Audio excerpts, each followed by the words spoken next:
Halo pemirsa, saya Abdi Azwar Sahi yang akan selalu hadir menyapa Anda dalam berbagai program di layar kaca Simpo TV. Dan kali ini dalam program Sorotan Dunia, di mana kami akan menyajikan berbagai informasi terkini yang terjadi di dunia internasional. Dan berikut kita awali Sorotan Dunia selengkapnya. Pemirsa, berita pertama datang dari ketegangan di Selat Hormuz yang masih berlangsung, meski sejumlah kapal mulai kembali melintasi jalur strategis tersebut. Amerika Serikat mengklaim telah mengawal kapal dagang, namun Iran membantah pernyataan tersebut.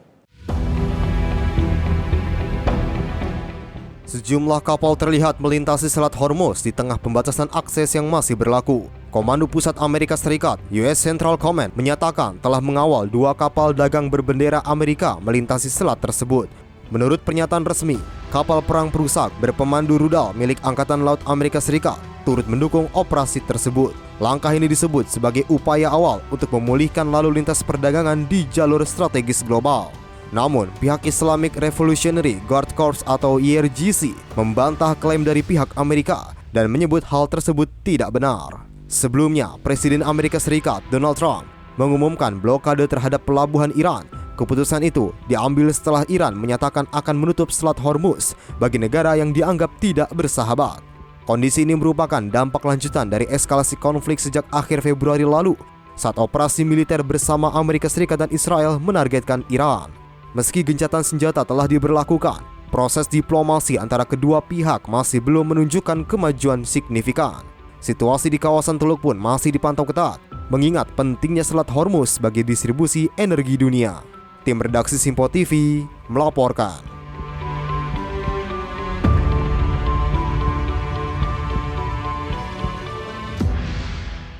Sementara itu pemirsa, sebuah kebakaran terjadi di fasilitas minyak di Fujairah setelah diduga dipicu serangan drone.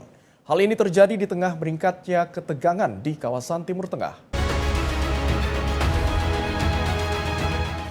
Rekaman video warga sekitar menunjukkan detik-detik setelah kebakaran melanda fasilitas minyak di Fujairah.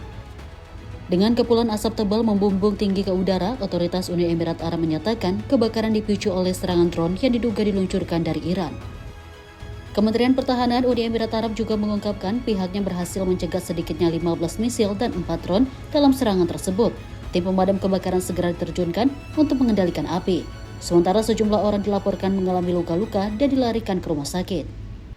Namun di sisi lain, media negara Iran menyatakan bahwa Teheran tidak terlibat dalam serangan tersebut. Insiden ini terjadi di tengah meningkatnya ketegangan di kawasan Teluk yang berdampak pada keamanan energi global. Sampai saat ini situasi di lokasi masih dalam penanganan dan otoritas terus melakukan penyelidikan terkait penyebab pasti serangan. Tim redaksi Simpo TV melaporkan. Pemirsa, 5 warga sipil dilaporkan tewas setelah sebuah kendaraan yang mereka tumpangi diserang drone di wilayah Omdurman. Serangan terjadi di kawasan Al-Jomuya di selatan Omdurman saat sebuah kendaraan sipil menjadi target serangan drone. Seluruh penumpang dalam kendaraan tersebut dilaporkan tewas di tempat akibat serangan yang diduga dilakukan oleh milisi Janjaweed yang didukung Uni Emirat Arab. Insiden ini menambah daftar panjang kekerasan yang menargetkan warga sipil di tengah konflik yang masih berlangsung di Sudan. Hingga saat ini, belum ada keterangan resmi terkait motif serangan. Namun berbagai pihak menilai kejadian ini merupakan bagian dari rentetan pelanggaran terhadap warga sipil. Situasi keamanan di wilayah tersebut dilaporkan masih tegang, dengan resiko serangan susulan yang masih mengancam warga setempat. Tim redaksi Simpo TV melaporkan. Latihan militer berskala besar digelar pasukan Filipina dan Amerika Serikat di wilayah pantai Ilocos Norte. Latihan tembak langsung ini menjadi bagian dari penguatan kerjasama pertahanan di tengah dinamika keamanan kawasan. Pasukan Filipina dan Amerika Serikat menggelar latihan tembak langsung di Ilocos Norte. Latihan ini menjadi bagian dari Balikatan Exercise ke-41 yang merupakan kerjasama militer tahunan antara kedua negara. Rekaman video menunjukkan berbagai peralatan militer dikerahkan, termasuk sistem roket HIMARS yang beroperasi di area pantai. Drone juga terlihat dihancurkan oleh sistem pertahanan udara, serta target di laut yang berhasil dilumpuhkan. Unit infanteri turut melakukan simulasi pertahanan pantai dalam skenario serangan. Pihak militer menyebut latihan ini menunjukkan peningkatan kemampuan dan kesiapsiagaan pasukan. Namun, aktivitas latihan ini juga memberikan dampak bagi warga setempat, terutama para nelayan. Sebagian nelayan mengaku tidak dapat melaut selama beberapa hari sehingga mempengaruhi pendapatan mereka. Warga lain menyebut suara dan aktivitas militer terasa menegangkan. Meski demikian, pihak militer menegaskan latihan ini penting untuk meningkatkan kemampuan pertahanan dan koordinasi antara kedua negara. Tim redaksi Simpo TV melaporkan.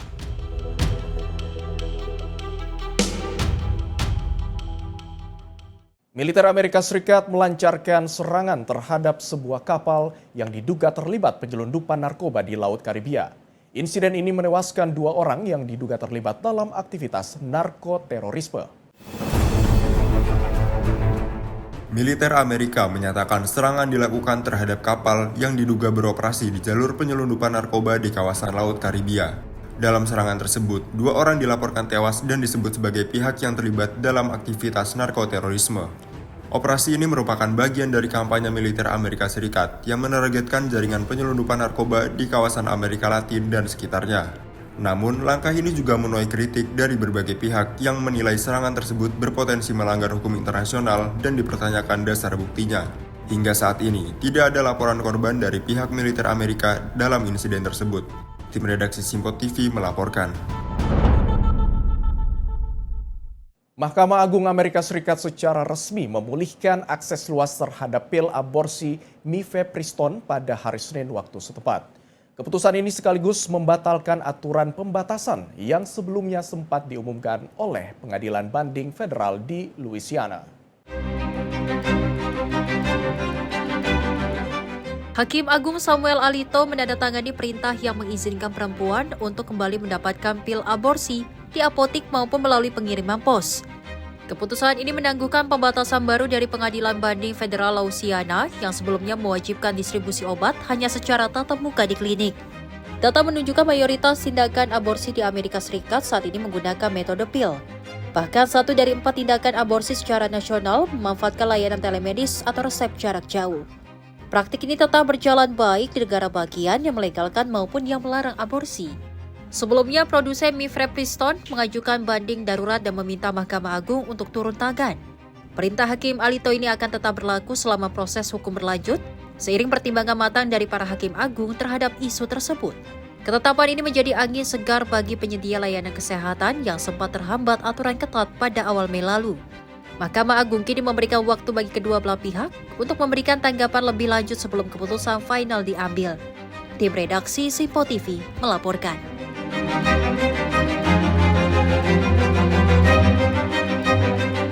Di tengah konflik yang belum sepenuhnya mereda, kehidupan masyarakat di ibu kota Iran mulai menunjukkan tanda pemulihan. Aktivitas ekonomi kembali berjalan, pasar-pasar dipadati warga seiring berlanjutnya gencatan senjata antara Iran, Amerika Serikat, dan Israel.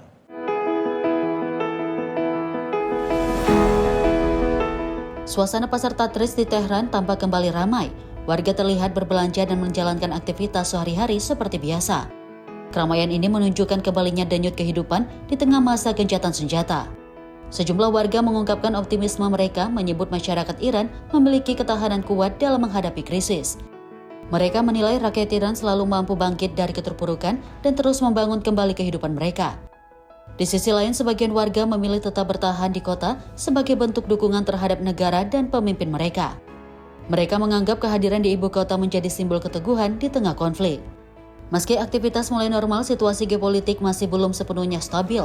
Gencatan senjata yang diumumkan Presiden Amerika Serikat Donald Trump masih berlangsung namun belum menghasilkan kesepakatan final. Upaya diplomasi terus dilakukan termasuk melalui perundingan yang sebelumnya digelar di Islamabad. Namun pembicaraan tersebut belum mencapai titik temu dan rencana lanjutan sempat dibatalkan. Hingga kini dunia internasional masih menantikan kelanjutan negosiasi di tengah harapan stabilitas kawasan dapat segera terwujud. Tim redaksi Simpo TV melaporkan. Presiden Amerika Serikat Donald Trump mendorong pengurangan kehadiran militer Amerika Serikat di Eropa dengan rencana penarikan pasukan yang lebih besar dari yang telah diumumkan sebelumnya. Pemerintahan Donald Trump mengisyaratkan pengurangan lebih lanjut terhadap kehadiran militer Amerika Serikat di Eropa. Sebelumnya, Pentagon telah mengumumkan penarikan sekitar 5.000 pasukan dari Jerman. Pernyataan tersebut menegaskan rencana pengurangan pasukan yang lebih besar dari kebijakan awal. Langkah ini dinilai menandai perubahan signifikan dalam strategi pertahanan Amerika Serikat yang selama ini menempatkan ribuan pasukan di Eropa sejak Perang Dunia Kedua. Kebijakan tersebut juga memicu ketegangan dengan negara-negara anggota NATO yang selama ini mengandalkan kehadiran militer Amerika Serikat. Made a mess out of Ukraine, a total mess, and we helped them with Ukraine. Ukraine has nothing to do, we're an ocean apart. Sejumlah pejabat Eropa menyampaikan kekhawatiran bahwa pengurangan pasukan ini dapat melemahkan stabilitas keamanan regional di tengah dinamika geopolitik yang masih berkembang. Namun, rencana pengurangan pasukan ini masih dalam tahap peninjauan. Kebijakan ini diperkirakan akan berdampak besar terhadap hubungan transatlantik dan masa depan keamanan Eropa. Tim redaksi Simpo TV melaporkan. Ketua The Fed Jerome Powell menyatakan akan tetap berada di Dewan Federal Reserve setelah masa jabatannya berakhir. Langkah ini diambil di tengah tekanan dan serangan hukum dari pemerintah Donald Trump. Powell menegaskan keputusannya untuk bertahan demi menjaga independensi bank sentral yang menurutnya sedang terancam oleh intervensi politik. Keputusan ini sekaligus menghambat upaya Presiden Trump untuk menempatkan orangnya di Dewan FED. Setelah Kevin Warsh diproyeksikan menjadi ketua baru. I've said that I will not leave the board until this investigation is well and truly over with transparency and finality, and I stand by that. But these legal actions by the administration are unprecedented in our 113-year history, and there are ongoing threats of additional such actions. I worry that these attacks are battering the institution and putting at risk the thing that really matters to the public, which is the ability to conduct monetary policy without taking into consideration political factors. Di sisi lain, FED memutuskan menahan suku bunga acuan di tengah inflasi yang masih tinggi dan ketidakpastian global akibat konflik Timur Tengah. Perbedaan pendapat di internal FED pun meningkat, menunjukkan adanya perpecahan dalam penentuan arah kebijakan moneter ke depan. Powell menegaskan, ia tidak akan menjadi oposisi terbuka, namun tetap berkomitmen menjaga kebijakan moneter agar bebas dari tekanan politik. Jerome Powell juga menyatakan bahwa dirinya akan berakhir sebagai Ketua Federal Reserve pada 15 Mei mendatang dan akan melanjutkan ke dalam pemerintahan. After my term as chair ends on May 15, I will continue to serve as a governor for a period of time to be determined. I plan to keep a low profile as a governor. Tim redaksi Simpo TV melaporkan. Mantan Direktur FBI James Comey menyerahkan diri ke pengadilan terkait dakwaan ancaman terhadap Donald Trump. Polisi mendakwa Comey setelah ia mengunggah foto susunan angka 8647 berbahan kerang di media sosial. Mantan Direktur FBI James Comey menyerahkan diri ke pengadilan pada Selasa waktu setempat untuk menghadapi dakwaan pidana terbaru. Kali ini, jaksa mendakwa Comey atas unggahan media sosial yang menampilkan susunan kerang berangka 8647. Angka tersebut diduga merujuk pada nomor urut Presiden Donald Trump dengan tambahan kode 86 yang memiliki makna tertentu. Trump menegaskan bahwa istilah 86 merupakan bahasa mafia untuk memerintahkan pembunuhan. Well, if anybody knows anything about crime, they know 86. You know what 86? It's a mob term for kill 'em. You ever see the movies? 86 'em. The mobster says to one of his wonderful associates, 86 'em. That means kill 'em. It's, I think of it as a mob term. I don't know. Trump menilai tindakan Comey telah menciptakan bahaya bagi para tokoh politik dan menyebut mantan Direktur FBI itu sebagai penegak hukum yang kotor. Dewan juri resmi mengeluarkan dakwaan terhadap Comey atas tuduhan ancaman terhadap Trump. Saat ini, Pengadilan Amerika Serikat masih memproses kasus tersebut. Tim redaksi Simpo TV melaporkan. Sementara itu pemirsa, Presiden Kuba Miguel Diaz-Canel mengecam sanksi tambahan yang diberlakukan oleh pemerintah Amerika Serikat yang dinilainya sebagai bentuk tekanan ekonomi terhadap negaranya.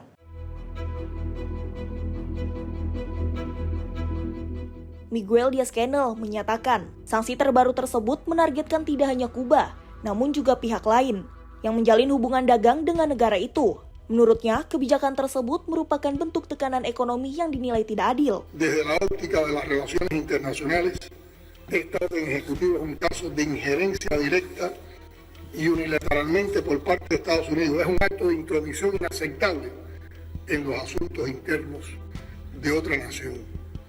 Es un claro intento de imponer un modelo político por coerción económica utilizando una ley doméstica para dictar las políticas de otras naciones. Ia juga mempertanyakan sejauh mana komunitas internasional akan terus menerima langkah yang disebutnya sebagai hukuman kolektif. Sanksi tambahan ini merupakan bagian dari kebijakan pemerintah Donald Trump yang meningkatkan tekanan terhadap Kuba. Langkah ini kembali menambah ketegangan dalam hubungan diplomatik antara Kuba dan Amerika Serikat. Tim redaksi Sinpo TV melaporkan. Pemirsa, sebuah insiden penembakan terjadi di sebuah pesta di tepi danau di wilayah Oklahoma City, Amerika Serikat, dan melukai sedikitnya 10 orang. Insiden penembakan dilaporkan terjadi saat sebuah pesta berlangsung di area tepi danau di sekitar wilayah Oklahoma City, yang saat itu dipadati pengunjung. Akibat kejadian tersebut, sedikitnya 10 orang mengalami luka-luka dan segera dilarikan di rumah sakit terdekat untuk mendapatkan penanganan medis intensif. Petugas kepolisian dan tim darurat segera datang ke lokasi untuk mengamankan situasi dan memberikan penanganan, serta melakukan evakuasi terhadap korban. Hingga saat ini, belum diketahui motif dibalik penembakan maupun identitas pelaku, seiring penyelidikan yang masih berlangsung. Otoritas setempat masih melakukan penyelidikan untuk mengungkap kronologi kejadian, serta mengumpulkan bukti dan keterangan saksi. Insiden ini menambah daftar kekerasan bersenjata di Amerika Serikat yang kembali menjadi sorotan publik. Update saat ini, kondisi para korban masih dalam penanganan medis di rumah sakit, dengan sebagian di antaranya dilaporkan dalam kondisi serius. Tim redaksi Sinpo TV melaporkan.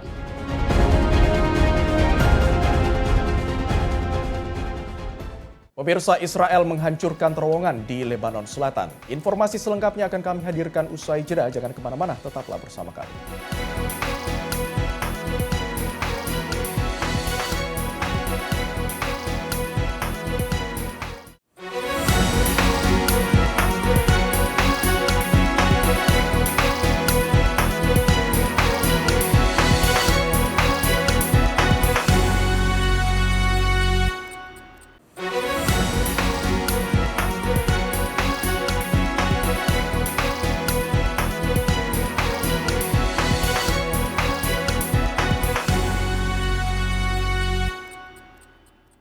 Pemirsa, terima kasih Anda masih bersama kami dalam program Sorotan Dunia. Militer Israel merilis rekaman yang diklaim menunjukkan penghancuran terowongan yang terkait dengan Hezbollah di Lebanon Selatan.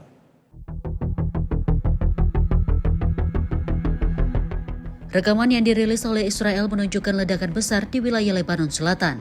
Ledakan tersebut diklaim sebagai bagian dari operasi untuk menghancurkan terowongan bawah tanah yang diduga digunakan oleh Hezbollah. Lokasi kejadian disebut berada di kawasan Mazrat Biyot El Sayed di distrik Tire.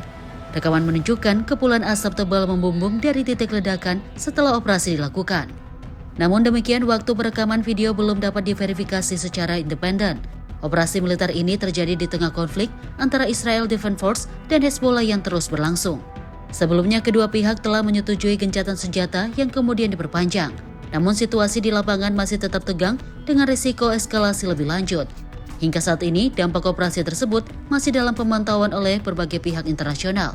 Tim redaksi Sinpo TV melaporkan. Sementara itu, pemirsa, serangan udara kembali menghantam Lebanon Selatan di tengah gencatan senjata yang masih berlaku. Sederet permukiman sipil di kota Deir Ames dilaporkan hancur akibat serangan bertubi-tubi militer Israel.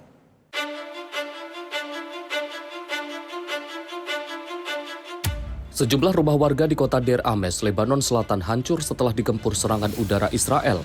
Rekaman video yang diambil pada Sabtu 25 April 2026 menunjukkan bangunan rata dengan tanah serta puing-puing yang tersebar di kawasan permukiman.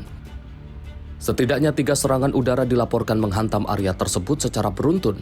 Salah satu warga, Ahmed Shihab, mengaku kehilangan segalanya akibat serangan.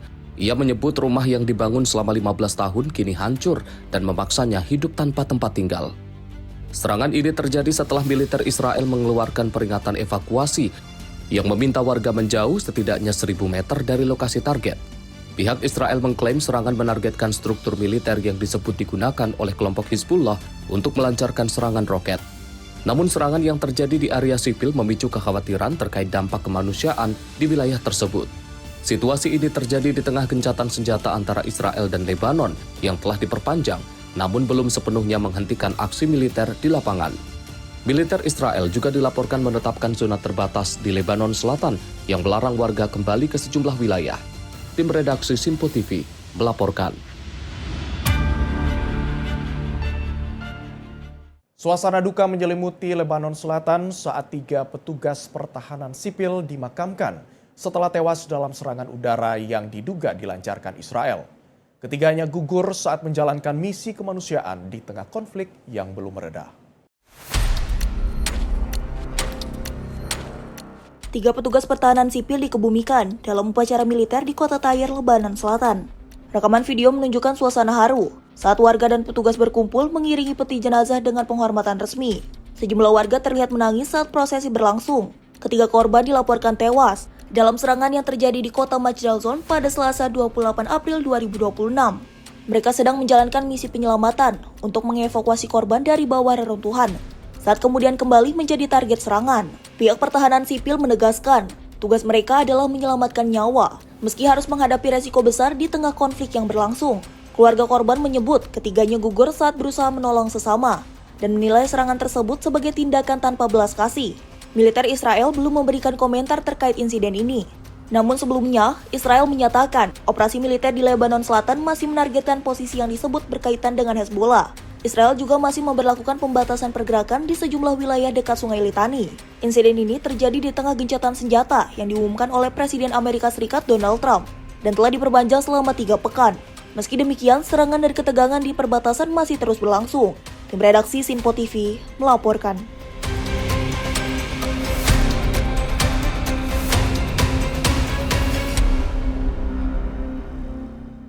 Sementara itu pemirsa, sebuah drone diduga milik Hezbollah menyerang area dekat pasukan Israel Defense Force. Saat proses evakuasi, prajurit yang terluka menggunakan helikopter.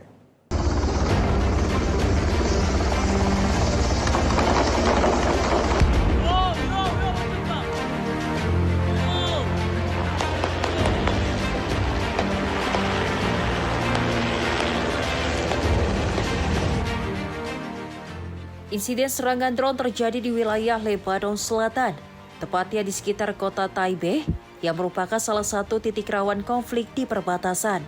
Sebuah drone FPV dilaporkan menghantam area dekat pasukan Israel Defense Force yang sedang melakukan evakuasi medis di tengah kondisi keamanan yang tidak stabil. Evakuasi tersebut dilakukan untuk menyelamatkan prajurit yang terluka menggunakan helikopter medevac sebagai bagian dari prosedur penanganan darurat. Rekaman video menunjukkan konvoi penyelamatan menjadi target serangan tepat sebelum proses evakuasi udara yang meningkatkan risiko bagi personil di lapangan. Hingga kini belum ada konfirmasi resmi terkait jumlah korban maupun dampak kerusakan akibat insiden tersebut. Insiden ini menambah daftar konfrontasi antara Hezbollah dan Israel Defense Force di kawasan perbatasan yang telah lama dilanda ketegangan militer. Situasi keamanan di wilayah tersebut masih tegang di tengah resiko eskalasi lebih lanjut seiring meningkatnya intensitas serangan di kawasan. Tim redaksi Simpo TV melaporkan.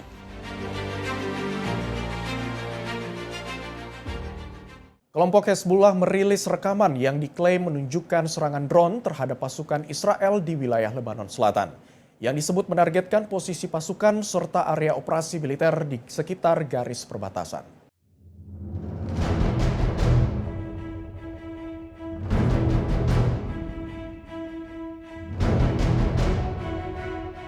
Rekaman yang dirilis oleh kelompok Hezbollah diklaim menunjukkan serangan drone terhadap pasukan Israel Defense Force di wilayah Lebanon Selatan.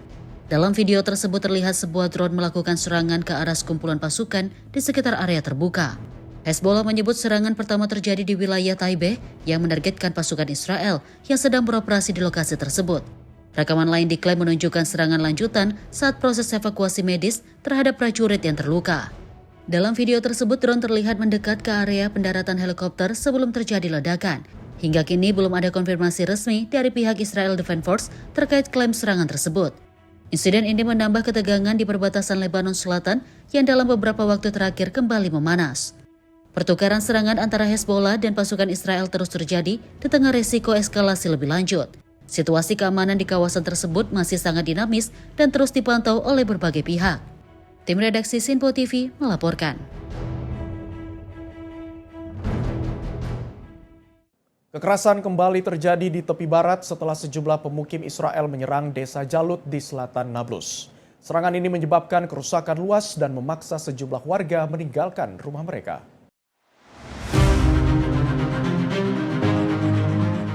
Sejumlah pemukim Israel menyerang desa Jalut di selatan Nablus, tepi barat. Rekaman video menunjukkan para pemukim bergerak di area pedesaan dengan sejumlah kerusakan parah terlihat, termasuk kendaraan yang terbakar. Sejumlah rumah juga dilaporkan diserang, memaksa warga mengungsi demi keselamatan.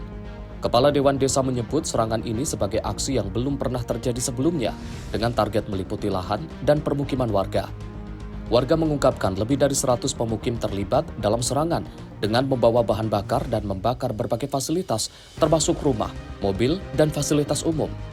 Serangan juga menyasar peternakan, gedung Dewan Desa, serta ruang layanan medis darurat. Data menunjukkan ratusan serangan pemukim terjadi hanya dalam waktu 1 bulan dan ribuan insiden telah tercatat sepanjang tahun ini di tepi barat. Dalam beberapa hari terakhir terjadi peningkatan signifikan dalam kekerasan terhadap warga Palestina dan properti mereka. Hingga kini situasi keamanan di wilayah tepi barat masih tegang dengan resiko eskalasi yang terus meningkat. Tim redaksi Simpo TV melaporkan. Pemirsa, sedikitnya 4 warga sipil Palestina dilaporkan tewas dalam serangan yang menargetkan sebuah kendaraan di bagian barat Gaza City. Serangan tersebut dilaporkan terjadi di wilayah barat Gaza City dengan menargetkan sebuah kendaraan di kawasan perkotaan yang cukup padat. Media lokal menyebut 4 orang tewas dan sejumlah lainnya terluka dalam insiden tersebut, dengan sebagian korban dilaporkan mengalami luka serius. Rekaman dari lokasi menunjukkan korban dievakuasi menggunakan ambulans di dekat kendaraan yang terlihat hancur akibat dampak ledakan yang kuat. Petugas pertahanan sipil turun ke lokasi kejadian untuk melakukan evakuasi dan penanganan darurat di tengah kondisi yang masih beresiko. Suasana duka terlihat di Al-Shifa Hospital saat keluarga korban mengantarkan jenazah untuk proses penanganan lebih lanjut. Hingga kini belum ada pernyataan resmi dari pihak Israel Defense Force terkait insiden ini serta rincian target serangan. Otoritas Kesehatan Palestina menyebut sejak gencatan senjata ratusan warga telah menjadi korban di tengah konflik yang berlanjut dengan angka korban yang terus bertambah. Perang di kawasan ini telah berlangsung sejak Oktober 2023 dan menyebabkan korban jiwa yang besar serta kerusakan luas pada infrastruktur dan permukiman warga. Tim redaksi Simpo TV melaporkan. Sementara itu, suasana duka menyelimuti Lebanon Selatan setelah seorang anak dan ibunya yang sedang hamil tewas dalam serangan udara Israel. Insiden ini terjadi di tengah gencatan senjata yang masih berlaku.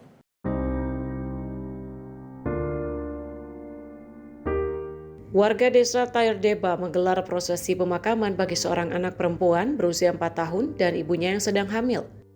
Rekaman video menunjukkan ratusan pelayat mengiringi jenazah kedua korban menuju tempat peristirahatan terakhir. Kedua korban dilaporkan tewas dalam serangan udara yang menghantam area permukiman sipil. Pihak keluarga menyebut tidak ada aktivitas militer di lokasi tersebut dan menuduh serangan menargetkan warga sipil termasuk anak-anak. Tim penyelamat dilaporkan menemukan jenazah korban di antara reruntuhan bangunan. Otoritas Kesehatan Lebanon menyatakan serangan tersebut menyebabkan beberapa korban jiwa termasuk anak-anak serta belasan orang lainnya luka-luka. Di sisi lain, militer Israel menyatakan serangan menargetkan posisi dan fasilitas yang disebut terkait kelompok Hizbullah. Kantor Perdana Menteri Benjamin Netanyahu sebelumnya menyatakan telah memerintahkan serangan intensif terhadap target di Lebanon. Insiden ini terjadi di tengah gencatan senjata yang diumumkan oleh Presiden Amerika Serikat Donald Trump yang telah diperpanjang selama 3 pekan. Meski demikian, serangan masih terus terjadi dan ketegangan di perbatasan Israel-Lebanon belum menunjukkan tanda mereda. Tim redaksi Simpo TV melaporkan. Militer Israel dilaporkan menghentikan armada kemanusiaan global Sumut Flotilla di perairan internasional menggunakan drone dan kapal cepat bersenjata.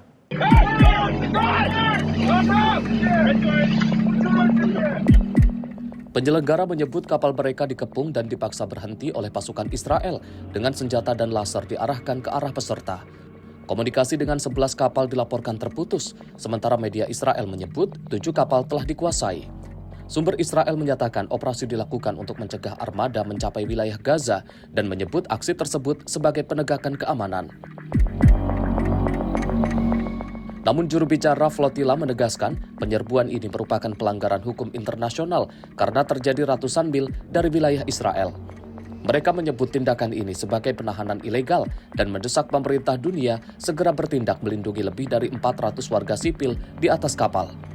Sebelumnya Israel juga pernah menghentikan armada serupa dan menahan ratusan aktivis yang kemudian dideportasi setelah ditahan. Tim redaksi Sinpo TV melaporkan.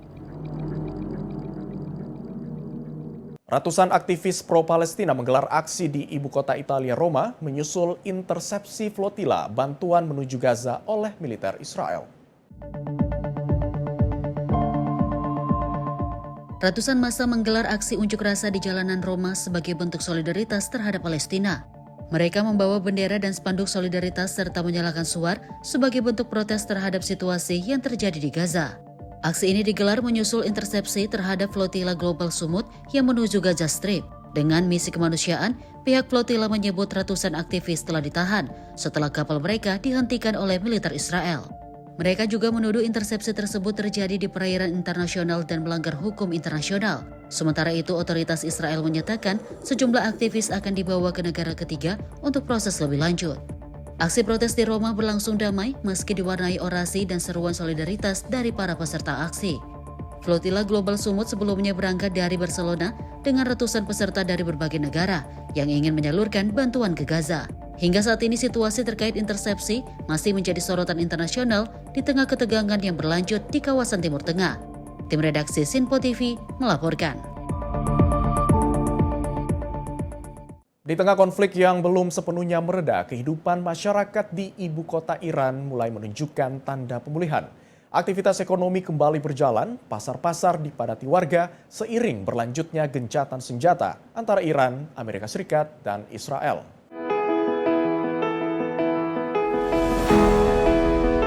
Suasana pasar Tatris di Tehran tampak kembali ramai. Warga terlihat berbelanja dan menjalankan aktivitas sehari-hari seperti biasa. Keramaian ini menunjukkan kembalinya denyut kehidupan di tengah masa gencatan senjata.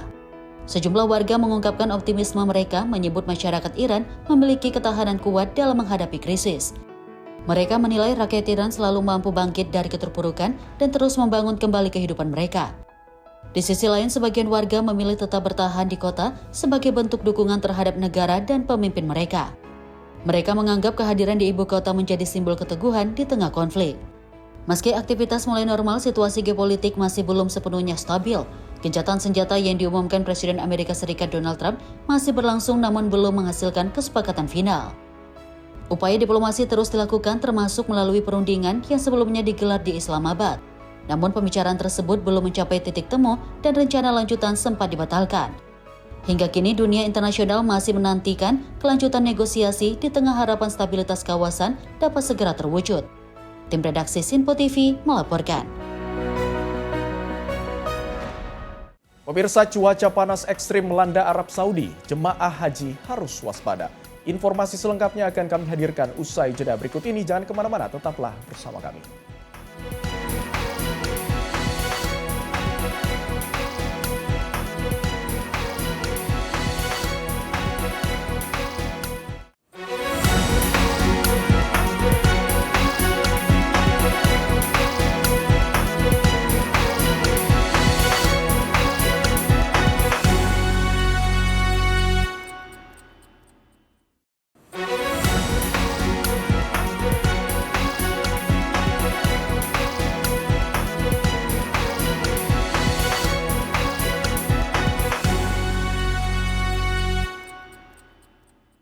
Terima kasih pemirsa, Anda masih bersama kami dalam program Sorotan Dunia.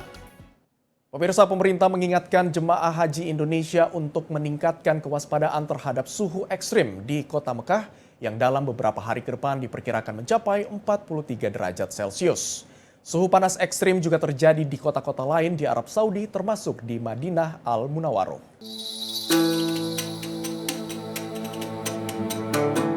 Menjelang puncak musim haji, cuaca panas sangat dirasakan di Arab Saudi, salah satunya di kota Mekah Al-Mukarramah.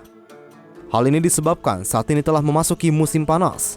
Terlihat dari terik matahari yang menyengat dan angin yang terasa hangat cenderung panas. Juru bicara Kementerian Haji dan Umroh, Maria Assegaf, mengatakan kondisi cuaca di Arab Saudi saat ini menuntut jemaah untuk lebih bijak mengatur aktivitas terutama saat hendak beribadah di Masjidil Haram. Jemaah diingatkan agar menghindari paparan sinar matahari secara langsung, terutama pada waktu siang dan sore hari ketika suhu berada pada titik tertinggi.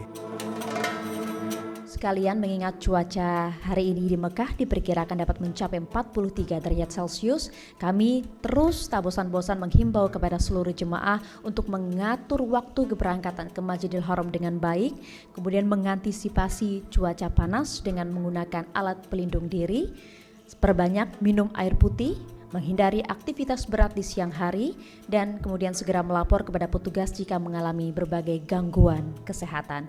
Kami, pemerintah, terus berkomitmen menghadirkan layanan haji yang aman, nyaman, dan profesional. Tak hanya peringatan panas ekstrim di kota suci, suasana panas akibat peningkatan suhu di musim panas juga sangat dirasakan di Madinah, Al-Munawwarah, Arab Saudi. Kota Madinah yang dalam 2 pekan lalu masih dirasakan tidak terlalu panas dengan suhu berkisar antara 34 sampai 37 derajat Celcius, kini sudah meningkat menjadi panas dengan suhu kisaran 40 sampai 41 derajat Celcius. Bahkan Badan Cuaca Saudi menyebut di musim panas ini suhu tertinggi harian di Arab Saudi di atas 42 hingga 43 derajat Celcius, jarang turun di bawah 39 derajat Celcius. Ya pemirsa, hari ini saya masih berada di kota Madinah Al-Munawwarah, Arab Saudi. Saya berada tepat 1 km di depan Gunung Uhud. Dan dapat saya laporkan bahwasanya cuaca saat ini hingga hari Senin pukul 2 waktu Arab Saudi, suhu mencapai 40 derajat Celcius dengan kelembapan mencapai 15% di kota Madinah, Arab Saudi. Dan cuacanya pun sangat terik, bahkan angin yang berembus pun terasa lebih hangat, cenderung ke panas. Sementara itu di kota Mekah hari ini dapat saya laporkan suhu mencapai 42 hingga 43 derajat Celcius dengan tingkat kelembapan 7%. Ini juga terbilang sangat ekstrim panasnya, sehingga masyarakat atau jemaah haji yang nantinya akan beribadah haji baik itu di Mekah maupun sekarang yang ada di Madinah untuk bersiap-siap diri terhadap fenomena cuaca ekstrim yang sedang melanda kawasan Arab Saudi. Diharapkan para jemaah haji juga mempersiapkan sejumlah alat atau perlengkapan untuk menghindari terjadinya dehidrasi saat menjalankan prosesi ibadah haji 2026 ini. Dari Madinah Al-Munawwarah, Arab Saudi, Ferdi Setiawan, Sinpo TV. Pemirsa, kabar duka kembali datang dari jemaah haji Indonesia di Arab Saudi. Seorang jemaah berusia 73 tahun meninggal dunia setibanya di Bandara Prince Muhammad bin Abdul Aziz, Madinah.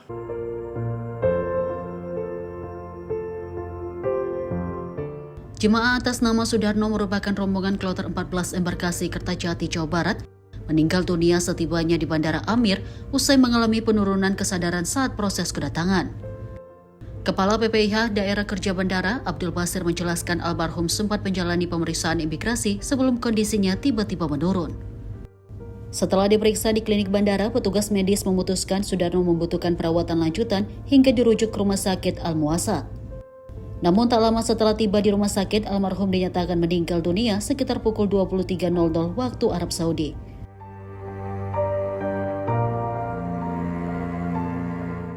Almarhum diketahui tidak memiliki riwayat penyakit tertentu, bahkan sebelum berangkat Sudarno dinyatakan istiha atau layak terbang.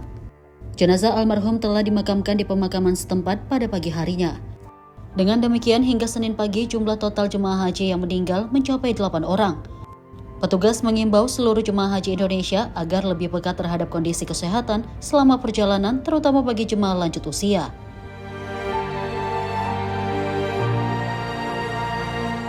Sebelum meninggal, beliau pada saat kedatangan di bandara, saat melaksanakan pemeriksaan imigrasi, kesadarannya menurun lalu dibawa ke klinik bandara.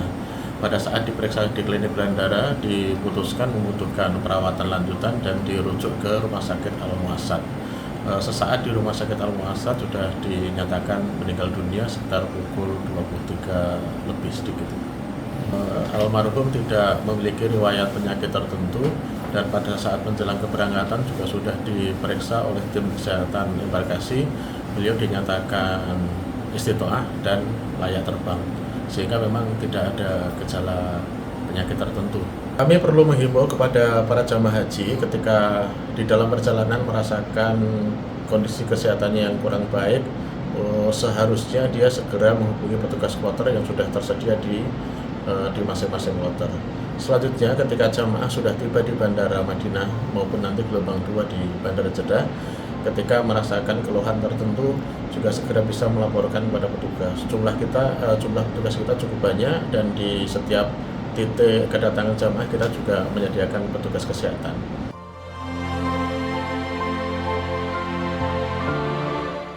Dari Madinah, Arab Saudi, Ferdi Setiawan, Sinpo TV, tim MCH 2026 melaporkan.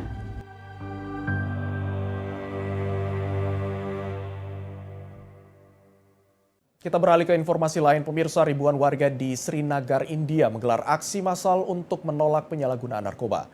Kampanye kesehatan publik ini melibatkan berbagai elemen masyarakat, mulai dari pelajar hingga pejabat pemerintah.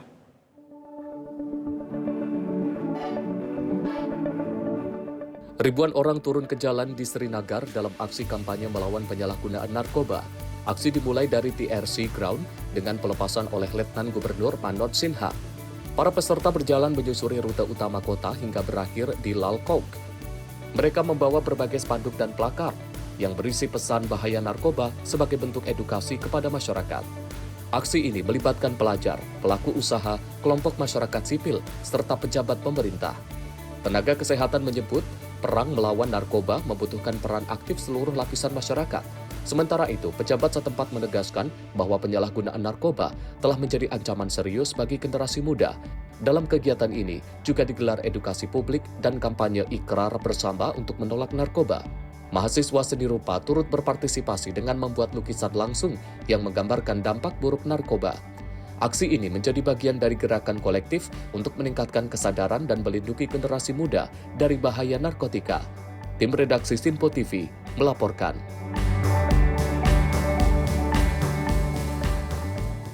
Bencana lingkungan terjadi di kota Paita, Peru setelah tanggul limbah jebol dan membanjiri jalanan dengan air kotor. Insiden ini tak hanya mengganggu aktivitas warga, namun juga memicu status darurat kesehatan di sejumlah wilayah.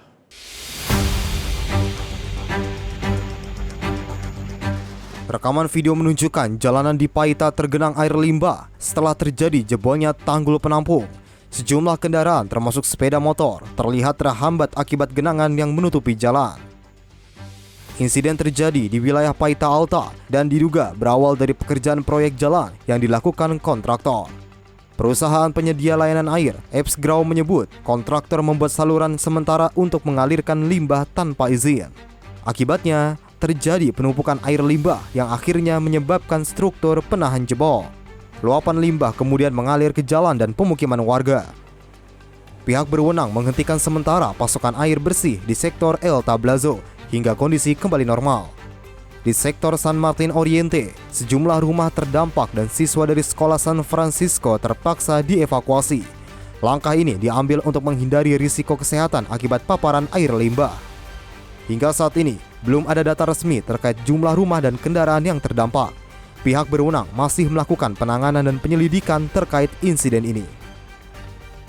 Tim redaksi Sinpo TV melaporkan.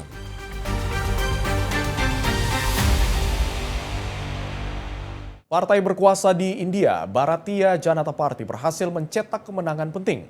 Partai ini merebut kendali West Bengal, wilayah yang selama ini menjadi basis kuat oposisi. Partai yang dipimpin Perdana Menteri Narendra Modi berhasil mengalahkan kekuatan oposisi yang selama ini mendominasi West Bengal. Kemenangan ini dianggap sebagai terobosan besar, mengingat wilayah tersebut selama ini dikenal sebagai basis kuat oposisi. Keberhasilan ini juga dinilai akan memperkuat posisi Partai Bharatiya Janata Party dalam peta politik nasional India. आज का ये दिन ऐतिहासिक है,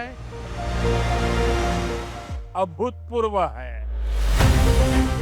बंगाल के भाग्य में आज से एक नया अध्याय जुड़ गया। Usai kemenangan tersebut, Narendra Modi menyampaikan pernyataan yang menekankan komitmen pemerintah untuk melanjutkan pembangunan dan memperkuat persatuan nasional. Sementara itu, sejumlah analisis menilai hasil ini menunjukkan meluasnya pengaruh Bharatiya Janata Party di berbagai wilayah India dan menjadikannya sejarah baru politik di India. Recent democratic elections, there is no communist government in power in any state of the country. Proses transisi kepemimpinan di West Bengal terus berjalan seiring hasil pemilu yang diperkirakan akan mempengaruhi dinamika politik India ke depannya. Tim redaksi Simpo TV melaporkan. Sementara itu, sebuah tornado kuat menerjang wilayah Oklahoma, Amerika Serikat, menyebabkan kerusakan parah pada sejumlah rumah warga dan memaksa penutupan akses jalan. Tornado kuat melanda wilayah pedesaan di Oklahoma pada Kamis waktu setempat dan menyebabkan kerusakan di sejumlah titik.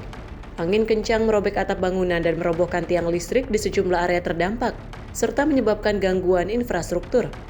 Sejumlah rumah dilaporkan mengalami kerusakan parah akibat terjangan angin puting beliung yang datang secara tiba-tiba. Insiden ini juga menyebabkan sejumlah akses jalan warga harus ditutup sementara demi keselamatan warga dan untuk mendukung proses evakuasi. Tim darurat segera diterjunkan ke lokasi untuk melakukan evakuasi dan penanganan dampak bencana, serta memberikan bantuan kepada warga terdampak. Tornado tersebut terjadi di dekat Vance Air Force Base, yang menjadi salah satu titik terdampak dengan kerusakan yang cukup signifikan. Hingga kini belum ada laporan resmi terkait korban jiwa, namun penilaian kerusakan masih berlangsung, dan data terus diperbarui oleh otoritas. Otoritas setempat mengimbau warga untuk tetap waspada terhadap potensi cuaca ekstrim lanjutan yang dapat terjadi dalam beberapa hari ke depan. Tim redaksi Simpo TV melaporkan. Pasukan Afrika Korps merilis rekaman yang menunjukkan kondisi tenang di Menaka. Di tengah laporan media barat yang menyebut kota tersebut telah dikuasai militan.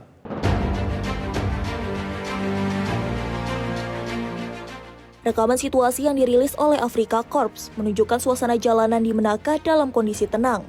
Dalam video tersebut terlihat pasukan Rusia melakukan patroli di kota serta aktivitas warga yang berjalan normal. Pihak militer menyatakan tidak ada tanda kehadiran militan, dan situasi di kawasan tersebut diklaim terkendali.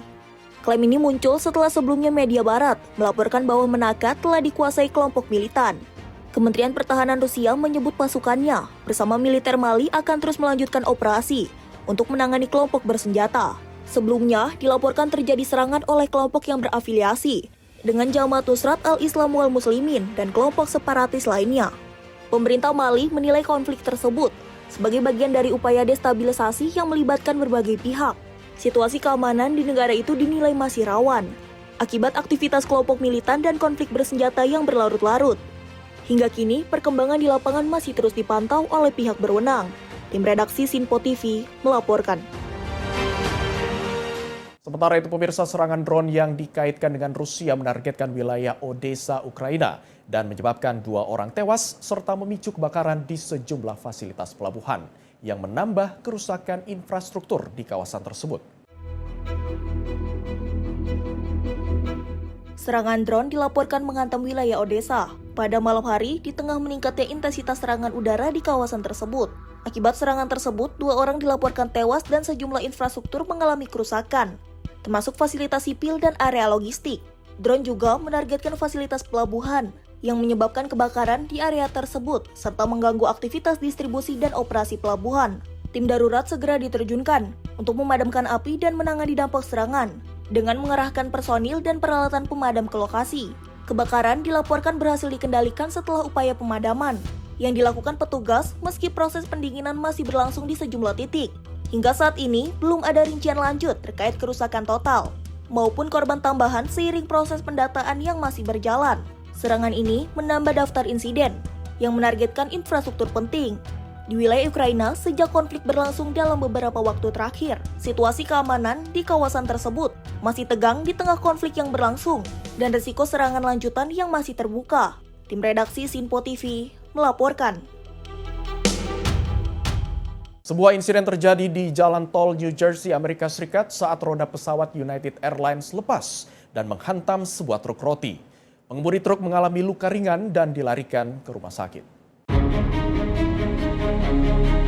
Pesawat United Airlines penerbangan 169 dilaporkan mengalami insiden saat akan mendarat di Newark setelah terbang dari Venezia, Italia.